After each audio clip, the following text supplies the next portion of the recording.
आप सभी पत्रकार बंधुओं का मैं यहाँ आप आए उपस्थित है आपका हार्दिक स्वागत करता हूँ। मैं शुभम रंगारी, कार्यकारी संचालक ग्राहक दक्षता कल्याण फाउंडेशन से, और मेरे सहकर्मी विनय जी पांडे हैं साथ में, और अक्षय जी मिश्रा है। आज हम एक ज्वलंत मुद्दे के ऊपर बात करने के लिए आए हैं, जो आपके और हमारे घर में आता है गैस, घरेलू गैस सिलेंडर। इसके लिए हम लोग बात करने के लिए आए हैं। के हित मान सम्मान के लिए हम कार्यरत है, हम कार्य कर रहे हैं। तो आज का जो मुद्दा है वो घरेलू गैस सिलेंडर का है कि आपके हमारे घर में जो घरेलू गैस सिलेंडर आता है वो सिर्फ केवल घरेलू उपयोग में होना चाहिए, ना कि व्यावसायिक प्रतिष्ठानों में होना चाहिए। जैसे कि रेस्टोरेंट में, घर में ही यूज़ होना चाहिए, ना कि व्यावसायिक प्रतिष्ठान में, जैसे होटल रेस्टोरेंट में। अभी हाल ही में आप देख रहे हैं कि जब से सिलेंडर का जो दाम बढ़ा है कमर्शियल का, तो कई व्यावसायिक प्रतिष्ठानों ने घरेलू सिलेंडर का इस्तेमाल करना शुरू कर दिया है, जो कि रूल के खिलाफ है। ठीक है, वहाँ 2 बच्चों की मौत भी हुई है, वो डाइवर्जन के कारण ही हुई है। मतलब कमर्शियल सिलेंडर में भरा जा रहा था डोमेस्टिक सिलेंडर का गैस। ठीक है, ये डाइवर्जन इसलिए हो रहा है कि जो कमर्शियल सिलेंडर है, सिलेंडर में सिर्फ 5%, इसमें 13% का जीएसटी का नुकसान है। वो सरकार को जीएसटी का बहुत बड़ा नुकसान हो रहा है, राजस्व का बहुत बड़ा नुकसान हो रहा है। और आपने कभी देखा होगा कि जैसे हमारे घर पर गैस सिलेंडर आता है, कभी कभी हम लोग ऑटो बुकिंग मतलब बुक नहीं करते, फिर भी वो डिलीवरी नहीं किया था। तो ये ऑटो बुकिंग के नाम पर ये जो तेल कंपनियों के जो डीलर डिस्ट्रीब्यूटर है। परिचय आपका? मेरा नाम शुभम रंगारी है। मैं ग्राहक दक्षता कल्याण फाउंडेशन से कार्यकारी संचालक, मेरे साथ में अक्षय जी मिश्रा है और विनय जी पांडे है, ये मेरे सहकर्मी, मेरे साथी है। आज हम घरेलू गैस सिलेंडर के उपलक्ष्य में जन जागृति अभियान के अंतर्गत हमारे एनजीओ बीते कई वर्षों से काम कर रहा है और हमें सफलता भी मिली है। और ये जो घरेलू गैस सिलेंडर का सिर्फ घर में यूज़ होना चाहिए, इस्तेमाल होना चाहिए, ये ना कि व्यावसायिक प्रतिष्ठानों पे, कमर्शियल जगह पे नहीं होना चाहिए। अभी हमको बहुत जगह देखने ऐसा मिल रहा है कि कमर्शियल जगह पे ये इस्तेमाल हो रहा है और ये अवैध है, ये नहीं होना चाहिए।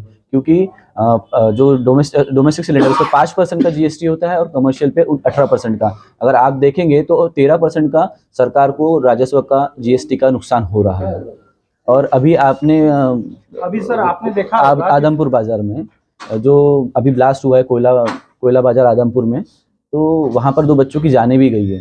तो ये जो कमर्शियल सिलेंडर से व्यावसायिक सिलेंडर से कमर्शियल सिलेंडर में, मतलब व्यावसायिक सिलेंडर में भरा जा रहा था डोमेस्टिक सिलेंडर से, तो ये करते टाइम ही ब्लास्ट हुआ है और ये ऐसा ब्लास्ट नहीं होना चाहिए। हम ब्लास्ट नहीं हुआ है, आग लगी है। हाँ, तो उसमें 2 बच्चों की जान गई है, उसी को ब्लास्ट बोलेंगे सर। जब अगर आप कर रहे हैं डाइवर्जन जो होता है डोमेस्टिक से कमर्शियल में, तो वो करते टाइम ही आग लगा है।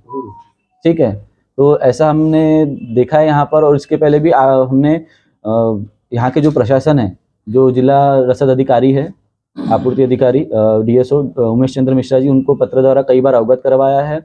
हमारे जो अक्षय जी मिश्रा है, बार बार जाकर उनसे फॉलोअप लेते हैं, उनको संज्ञान में लाते हैं सारी चीज़ें। एक चीज देखा जाए कि जो गैस की जो बिक्री है वो एजेंसी पे होनी चाहिए जी, लेकिन भारी मात्रा में जो लोग गैस सिलेंडर ले लेते हैं उसके बाद रिफिलिंग का कार्य करते हैं, कहीं ना कहीं उसमें एजेंसी भी इन्वॉल्व है। हाँ, जो तेल कंपनी है, सरकारी तेल कंपनी है, आईओसीएल, बीपीसीएल, एचपीसीएल, ये इनका भी जो एसेंशियल एक्ट होता है 1955 में सेक्शन 3 एंड 7 के अंतर्गत उनको भी कार्रवाई का आदेश होता है। बट वो कहीं ना कहीं करते नहीं। उनके जो डीलर डिस्ट्रीब्यूटर है वो ये कालाबाजारी कर रहे हैं, क्योंकि ऑटो बुकिंग के नाम पर हमारे घर में भी कभी सिलेंडर जो आता है तो हम बोलते हैं कि आज तो हमने बुक नहीं करवाया, तो हम उसके बाद में उसका कुछ आंसर करते ही नहीं है, वो चला जाता है। तो ये ऑटो बुकिंग के नाम पर ही बाहर कालाबाजारी हो रहा है, जबकि सिलेंडर का साइकिल 25 दिन का होता है। जब सिलेंडर का जो साइकिल है 25 दिन का होता है, वो आप देखिए कि अभी जो 25 दिन के बाद ही मिलता है ना दूसरा सिलेंडर हमें, तो अभी व्यावसायिक प्रतिष्ठानों में या होटल रेस्टोरेंट में कैसे उपलब्ध हो रहा है? ये कहीं ना कहीं वो कनेक्शन 2-3 लेते हैं, 2-3 लेने के बाद भी नहीं होता है। आपका 25 दिन का कितना, आप एक चाय वाले को तो रोज 2 सिलेंडर लगता है, डोमेस्टिक यूज करता है, तो आप समझिए। तो ये कहीं ना कहीं कालाबाजारी जो है, ये हमारे जो ये जो कालाबाजारी है, ये जो कर रहे हैं वो तेल कंपनियां कर रही है, उनके जो डीलर डिस्ट्रीब्यूटर है यही कर रहे हैं। इस पे आप क्या कर रहे हैं?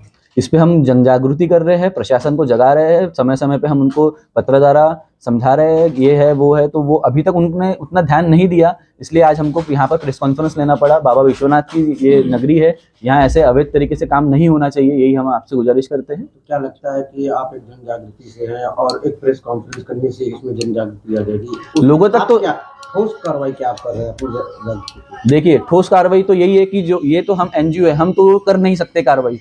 ये जो है जिला प्रशासन के अंडर में ही आता है। पुलिस प्रशासन, जिला प्रशासन और तेल कंपनियों के जो सेल्स अधिकारी है, बिक्री अधिकारी, आईओसीएल, बीपीसीएल, एचपीसीएल के, ये इनके अंडर में ही कार्रवाई के लिए आता है। और हम उनको समय समय अवगत करवाते रहते हैं कि पत्र द्वारा यहाँ हो रहा है। ऐसे ही नहीं कि हम हवा में बात कर रहे हैं कि वाराणसी जिले में हो रहा है, कहाँ हो रहा है ये हम भी, इसका भी हम प्रूफ दे रहे हैं उनको। तो उन्होंने संज्ञान लेके डायरेक्ट कार्रवाई करनी चाहिए।